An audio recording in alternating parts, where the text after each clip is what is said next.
Bismillahirrahmanirrahim. Alhamdulillah Rabbil Alamin. Wassalatu wassalamu ala asyrafil anbiya wal mursalin wa ala alihi wa sahbihi ajma'in. Amma ba'd. Yang saya hormati Ustaz Irwan, penerbit rancangan Tafaqquh Fiddin Radio IKIM, saudara-saudari para pendengar yang dihormati, kita akan teruskan perbahasan tentang teks Al-Fiqhul Akbar karya Imam Abu Hanifah dalam Aqidah. Dalam slot yang lalu dan perbahasan yang lalu, kita dah membincangkan tentang sifat dan ditegaskan bagaimana sifat Allah SWT serta isimnya ataupun nama Allah SWT itu azali dan abadi, dan ditegaskan betapa Allah SWT mempunyai sifat ilmu, sifat kudrat, sifat kalam, sifat takhlik dan sebagainya, dan semua sifat-sifat ini adalah sifat Allah yang azali dan abadi. Kita tegaskan bahawa pemahaman terhadap keabadian dan keazalian sifat ini memberi kesan yang besar dalam kehidupan umat Islam. Khususnya mereka akan lebih yakin ataupun mengharap kepada Allah SWT kerana keyakinan bahawa Allah SWT mempunyai sifat-sifat dan nama-nama yang sebenarnya mempunyai hakikat bahawa Allah SWT itu maha berkuasa, maha memelihara hambanya, maha mengetahui tentang hal ehwal hambanya dan sebagainya. Pemahaman dan keyakinan terhadap hakikat ini akan menjadikan seorang itu terus berharap kepada Allah dan tidak putus asa dengan apa yang Allah mampu kurniakan kepada hambanya. Dalam teks yang seterusnya, Abu Hanifah menyebut wa fa'ilan bi fi'lihi wal fa'la sifatun fil azal. Wal fa'il huwa Allah wal fa'lu sifatun fil azal. Wal fa'lu sifatun fil azal. Wal maf'ul makhluq. Wa fi'lullahi ghairu makhluq. Wa sifatuhu fil azal ghairu muhdatsah wala makhluqah. Dalam perbahasan yang lepas kita ada menyinggung tentang bagaimana kita perlu faham apabila kita mengatakan bahawa Allah SWT itu mempunyai sifat yang azali dan abadi. Kita jelaskan bagaimana keazalian dan keabadian ini adalah hakiki dan pasti, kerana jika kita katakan bahawa Allah SWT sifat dan nama-namanya itu bukan azali, maksudnya sebelum ini dia tidak mempunyai sifat-sifat tersebut. Tidak mempunyai sifat-sifat tersebut adalah sesuatu yang lemah, sesuatu yang mustahil bagi Allah SWT. Contohnya apabila kita katakan bahawa Allah SWT bersifat dengan ilmu. Jika sifat ilmu itu bukan sifat yang azali, yang maksudnya tiada awal baginya, maka kita dengan itu menegaskan bahawa seolah-olah Allah SWT sebelum ini tidak alim, tidak mengetahui, dan lawan kepada tidak alim itu jahil, dan ini adalah mustahil bagi Allah SWT. Begitu juga kalau kita katakan bahawa sifat-sifat ini tidak abadi, maknanya ada kemungkinan pada suatu masa akan datang Allah tidak mengetahui misalnya, ataupun Allah bertukar menjadi jahil. Ini juga adalah sesuatu yang mustahil, dan inilah hujah ataupun bukti yang diketengahkan oleh para ulama kalam untuk menegaskan bahawa sifat Allah SWT itu adalah qadim, azali dan hadis, azali dan abadi.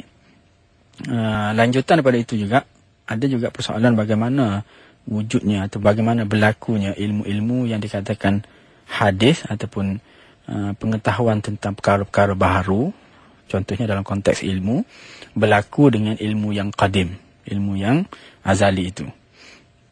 Dalam huraian Imam Mula Ali Qari, beliau menegaskan bahawa ilmu Allah SWT itu dikatakan azali, ataupun kita tegaskan ianya adalah azali dan abadi. Ia qaim bizatihi azalan, dia wujud pada zat Allah semenjak azali. Apabila kita katakan bahawa Allah mengetahui bahawa Nabi Nuh misalnya dalam kenyataan Al-Quran diutuskan oleh Allah SWT dengan ilmu yang azali. Sedangkan Nabi Nuh hanyalah diutuskan pada tempoh tertentu, pada masa tertentu. Ada masanya Nabi Nuh belum diutuskan, dan ada masa perutusan Nabi Nuh itu selesai. Bagaimana Allah mengetahui bahawa Nabi Nuh itu sebelum diutuskan dan setelah diutuskan dan semasa diutuskan? Bagaimana Allah mengetahui semua ini dengan ilmu yang azali, yang qadim? Sedangkan perubahan itu perubahan yang mempunyai unsur-unsur baharu di situ. Jadi di sini ditegaskan bahawa Allah SWT mempunyai ilmu, dan ilmu itu bersama Allah qaim bidzatillahi ta'ala semenjak azali lagi.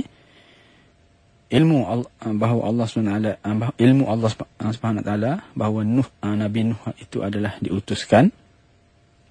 Ilmu itu kekal, abadi, sebelum dan selepas perkara itu berlaku. Sebelum misalnya Nabi Nuh itu diutuskan, Allah mengetahui dengan ilmu yang qadim itu bahawa Nabi Nuh akan diutuskan. Kemudian setelah Nabi Nuh itu diutuskan, Allah mengetahui dengan ilmu yang sama juga bahawa Nabi Nuh telah diutuskan.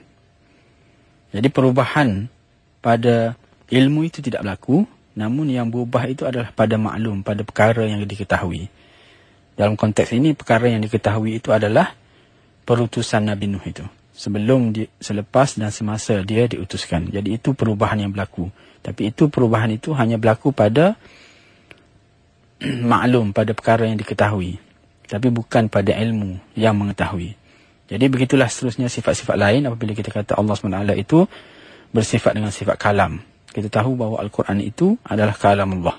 Dan ini akan dibahaskan dalam teks yang seterusnya nanti. Bagaimana kita nak bezakan di antara kalam Allah yang qadim itu dengan lafaz ataupun tulisan Al-Quran yang hadis itu.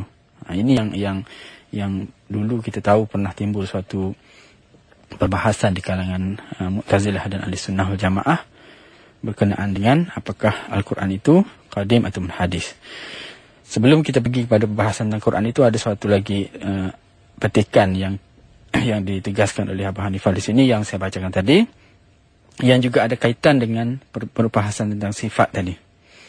Dia menyebut Allah SWT itu fa'ilan bifi'lihi. Allah itu melakukan sesuatu perlakuan dengan perbuatannya. Wal fa'lu sifatun fil azal. Di sini ditegaskan al-fa'lu di situ merujuk kepada masdar yang dalam konteks ini merujuk kepada perbuatan takhliq itu, bukan al-fa'lu. Wal fa'lu sifatun fil azal wal fa'il huwa Allah. Fa'lun itu adalah sifat Allah SWT semenjak azali lagi. Fa'il yang melakukan adalah Allah Ta'ala. Fa'lun sifatun fil azal. Fa'il itu adalah sifat Allah semenjak azali.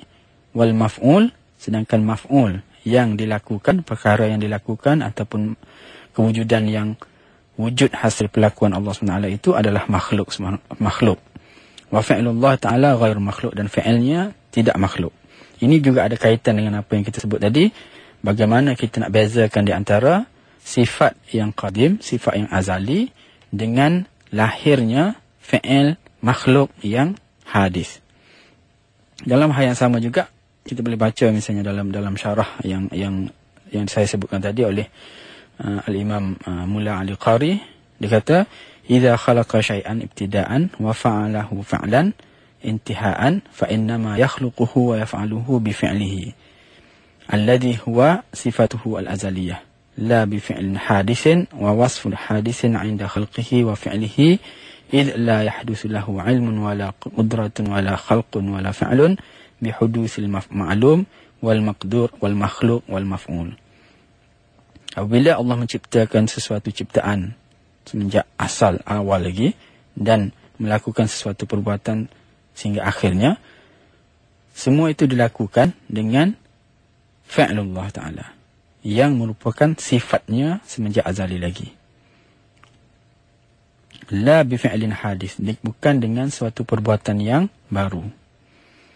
Sifat baharu itu bukan berlaku pada ilmu ataupun pada kudrat ataupun pada penciptaan, tetapi berlaku pada objek ataupun objek perlakuan itu.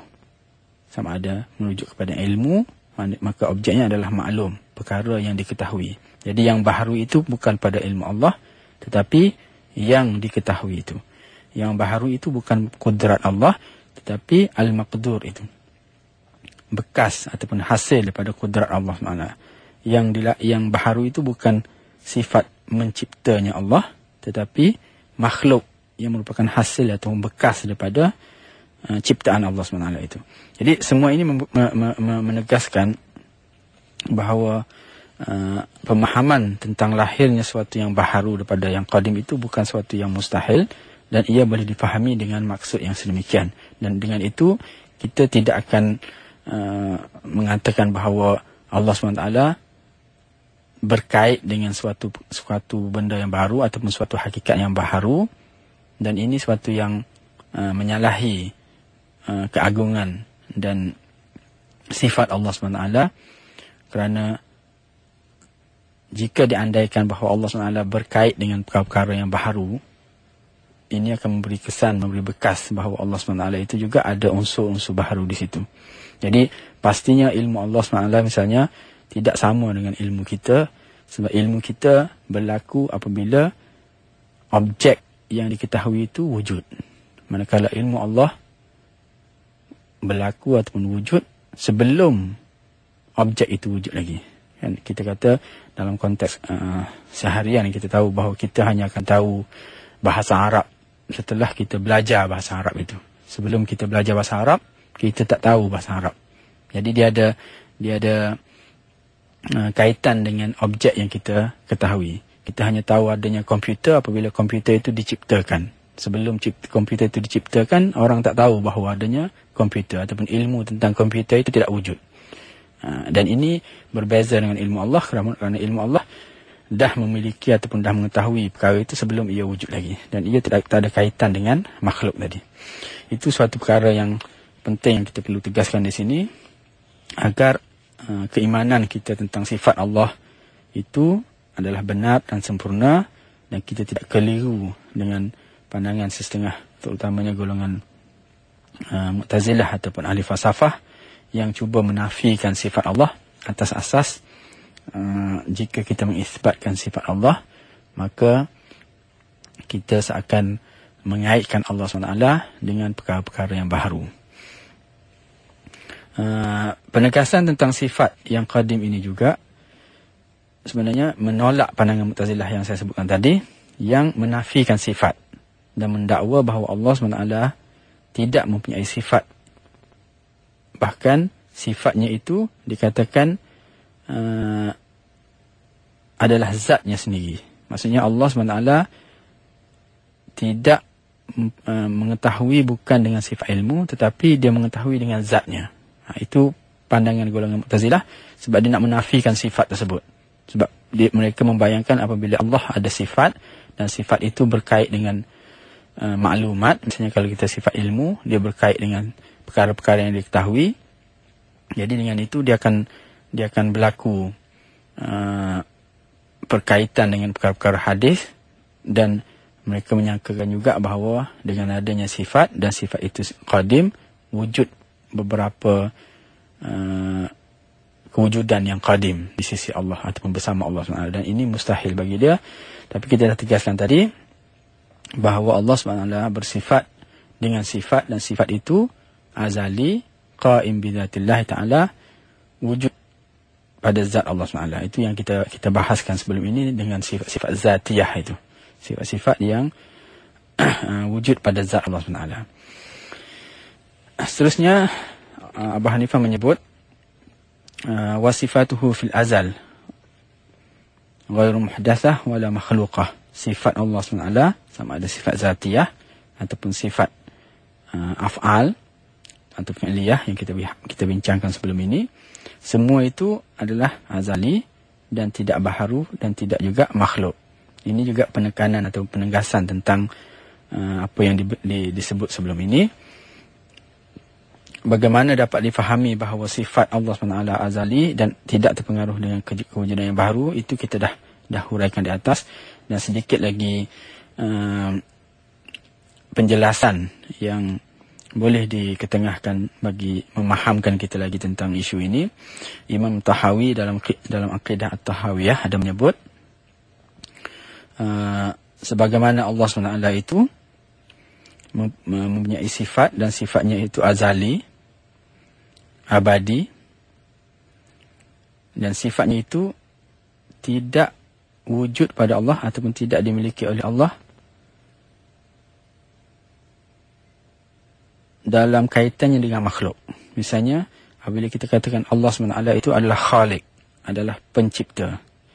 Sifat Khalik itu tidak dimiliki oleh Allah hanya setelah dia mencipta sesuatu.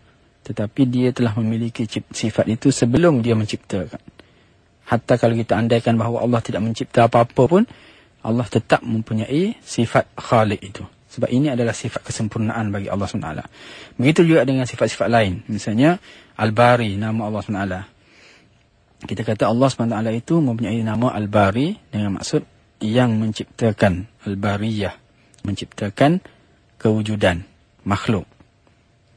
Sama juga, jika diandaikan bahawa Allah SWT tidak menciptakan apa-apa, ataupun sebelum penciptaan ini diciptakan pun lagi, sifat itu telah dimiliki ataupun telah wujud pada zat Allah SWT. Sebab apa? Imam Tahawi kata, lahu makna ar-rububiyah. Bagi Allah itu makna rububiyah wala marbub, dan bukanlah marbub. Rububiyah ni maksudnya sifat ketuhanan Allah SWT. Marbub ini sifat sesuatu yang dipertuhankan. Maknanya seolah ketuhanan Allah SWT itu tidak bergantung kepada sama ada orang yang mempertuhankan dia ataupun tidak.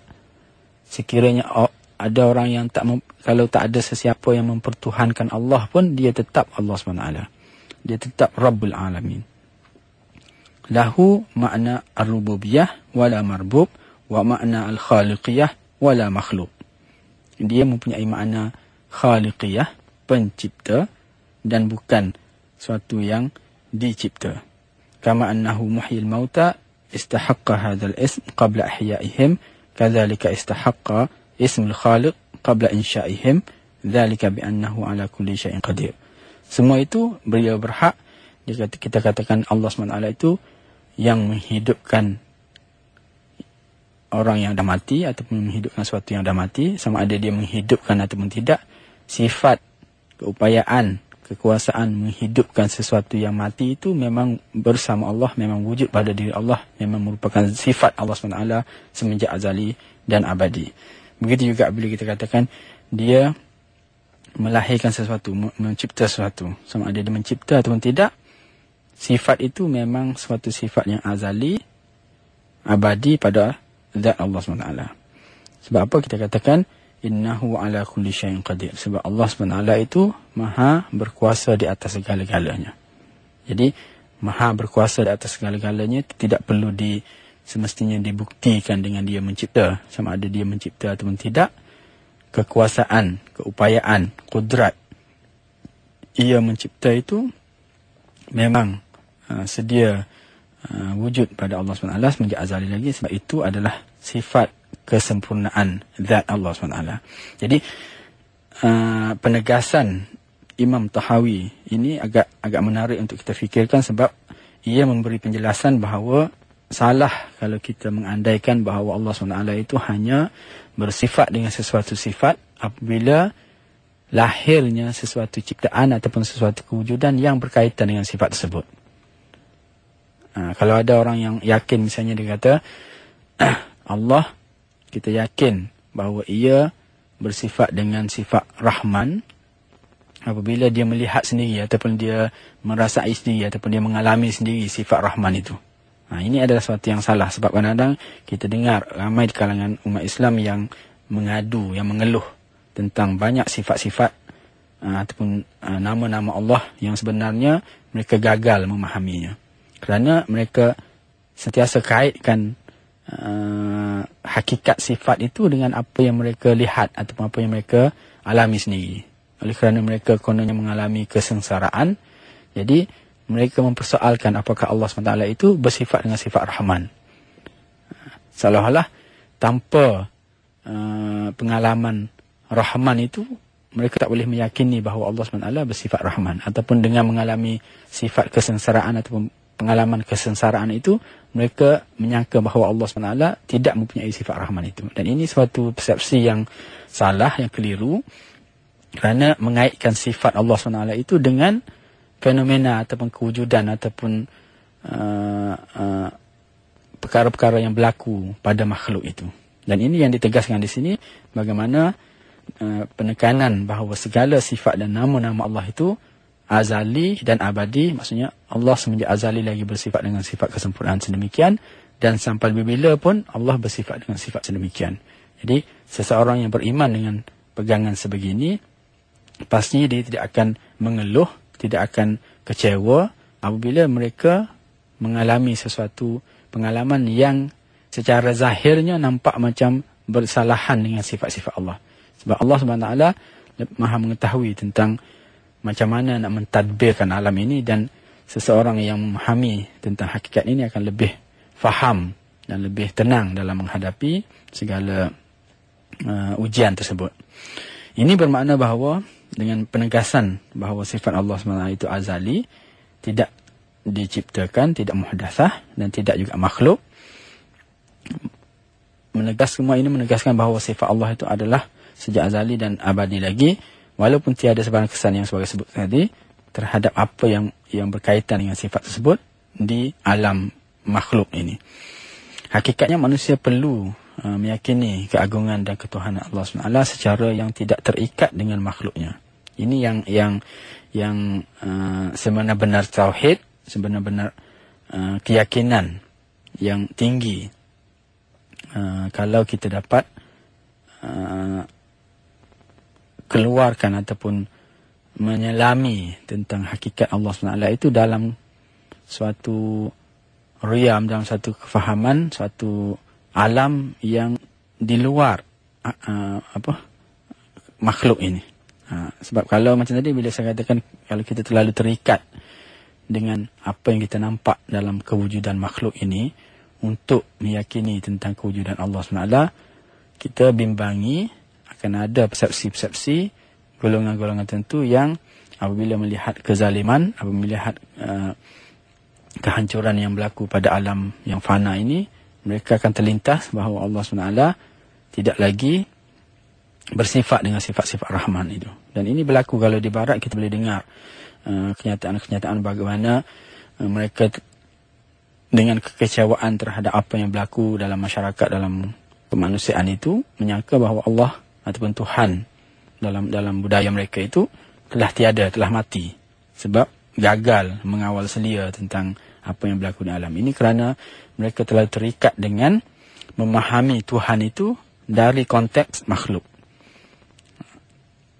Jadi ini adalah hakikat yang paling tinggi kalau kita boleh usahakan cuba memahami hakikat Allah SWT, hakikat tauhid ini dalam kerangka yang di luar daripada kerangka makhluk. Dan ini kalau kita lihat dalam sejarah pemikiran Islam, golongan sufi sebenarnya pernah menegur ataupun mengkritik pendekatan ulama kalam yang terlalu terikat dengan alam, yang terlalu terikat dengan makhluk dalam memahami keagungan Allah SWT. Kan? Kalau kita baca, para sufi pernah menyebut dan menegur golongan mutakallimun. Dia kata, araftumullah bimakhlukatihi wa arafnahu wa arafnallaha bihi. Kamu, wahai golongan mutakallimun, mengenal Allah, mengenali Allah SWT berdasarkan makhluknya. Tanpa makhluk seolah kamu gagal ataupun tak boleh memahami ataupun menghayati tentang hakikat Allah yang sebenar. Tetapi kami arafnahu bihi, kami mengenal Allah dengan Allah itu sendiri. Dan ini bukan suatu maqam yang mudah untuk kita hayati, namun perbahasan yang ditengahkan tadi antara lain boleh kita jadikan sebagai landasan untuk kita mempertingkatkan pemahaman kita tentang hakikat Allah SWT dan tidak hanya tergantung kepada makhluk semata-mata, khususnya dalam memahami keazalian dan keabadian sifat Allah SWT itu. Dalam teks yang seterusnya, Abu Hanifah menyebut, faman qala innaha makhluqah atau muhdatsah atau waqafa atau syakka fiha fahuwa kafir billahi ta'ala. Barang siapa yang mengatakan bahawa sifat-sifat tersebut, sama ada sifat zatiyah ataupun sifat af'al, sifat fi'liyah, itu makhluk, suatu yang makhluk, suatu yang baharu, atau muhdatsah atau suatu yang baharu, ataupun dia syak, dia tak pasti, waqafa, dia tidak menegaskan mana-mana di antara kedua-dua itu, sama ada Allah sifat itu qadim ataupun hadis, sama ada sifat itu azali ataupun ada permulaannya, sama ada sifat itu abadi ataupun ada akhirannya. Kalau dia tidak menegaskan mana-mana ataupun syak, mana dia syak, mungkinkah kedua-duanya betul ataupun yang salah satunya betul, maka Abu Hanifah menyebut fahuwa kafir billahi ta'ala. Ini suatu yang berat sebab kita tahu bahawa setelah ditegaskan tadi bagaimana sifat Allah itu azali, nama-nama Allah itu azali dan abadi, sifat Allah juga azali abadi, dan dihuraikan bagaimana sifat-sifat yang azali itu perlu difahami dalam konteks kewujudan dan penciptaan. Akhirnya sebelum ditamatkan perbahasan tentang sifat ini, ditekankan di sini hukum golongan yang mengatakan bahawa Allah ataupun sifat Allah itu tidak azali. Sifat Allah itu tidak abadi. Sebelum ini kita dah tegaskan apakah hujah kita yang mengatakan bahawa sifat Allah itu azali dan abadi, sebab seseorang yang tidak mengatakan sifat Allah dan nama Allah itu azali, dia secara sendirinya, secara jelasnya mengatakan bahawa Allah SWT sebelum bersifat dengan sifat itu, dia bersifat dengan sifat selainnya. Kalau sifat ilmu, kalau sifat ilmu itu tidak azali, maknanya sebelum Allah SWT bersifat dengan sifat azali, maka dia tu bersifat dengan sifat alim, ilmu, maka dia tu jahil. Dan jahil itu adalah suatu sifat yang tidak layak bagi Allah SWT. Sebab itu ditekankan sini, sesiapa yang mengatakan bahawa sifat Allah itu tidak azali dan tidak abadi, maka ia adalah kafir dengan sifat itu. Dia mengkufuri sifat itu. Begitu juga dengan tidak pasti sifat. Ada orang yang tidak pasti tentang apakah Allah itu, apa sifat Allah itu hadis, baharu ataupun azali, qadim. Ini pun juga sebab kita tahu bahawa dalam konteks iman ini kita kena yakin.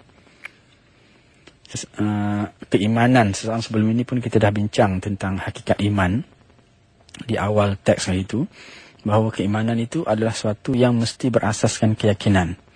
Seseorang itu dikatakan beriman apabila dia benar-benar yakin kebenaran apa yang diimaninya itu, dan juga yakin bahawa yang sebaliknya itu tidak benar. Jadi dalam konteks ini, kalau dia ragui, syak, ataupun dia wakaf, dia tawakuf, dia tidak menegaskan mana di antara kedua itu yang benar. Ini menunjukkan bahawa dia tidak yakin tentang apa yang sepatutnya dia pegangi, apa yang sepatutnya dia imani. Dan ketidakyakinan ini menunjukkan dia juga tidak meyakini bahawa yang sebaliknya itu pun juga salah ataupun tidak. Kan? Ini belum mencapai kepada tahap keimanan, dan ini yang menyebabkan Abu Hanifah menegaskan bahawa golongan yang beriman pada tahap ini, mereka sebenarnya kufur tentang sifat tersebut. Oleh itu kita sebagai umat Islam perlu mempelajari tentang persoalan tauhid ini, sehinggalah kita betul-betul yakin tentang apa yang kita pegang. Sebab ketidakyakinan itu boleh membawa kita kepada kekufuran, mengkufuri tentang sifat-sifat ataupun mana-mana perbahasan dalam akidah ini. Dan ini amat berbahaya kerana ia boleh menjadikan iman seseorang itu tidak sempurna, dan dibimbangi dengan ketidakyakinan ini juga boleh membawa mereka kepada kufur syirik dan seterusnya. Dan ini sebahagian daripada perkara penting yang kita perlu beri penekanan dalam usaha memahamkan umat Islam tentang perbahasan tauhid, tentang perbahasan sifat, tentang akidah dan sebagainya. Jadi untuk itu insya-Allah kita akan teruskan perbahasan ini dalam pertemuan akan datang. Saya mempunyai beberapa soalan yang diketengahkan, tapi saya akan menjawab soalan-soalan ini apabila bila tiba masa-masa ataupun topik yang sesuai nanti. Jadi untuk para pendengar sekiranya mempunyai sebarang soalan ataupun komen tentang apa yang kita bahaskan, bolehlah menghantar email ataupun komen-komen anda di Facebook IKIM, dan insyaAllah kita akan bahaskan soalan-soalan itu dari masa ke semasa. Wabillahi taufiq wal hidayah. Wassalamualaikum warahmatullahi wabarakatuh.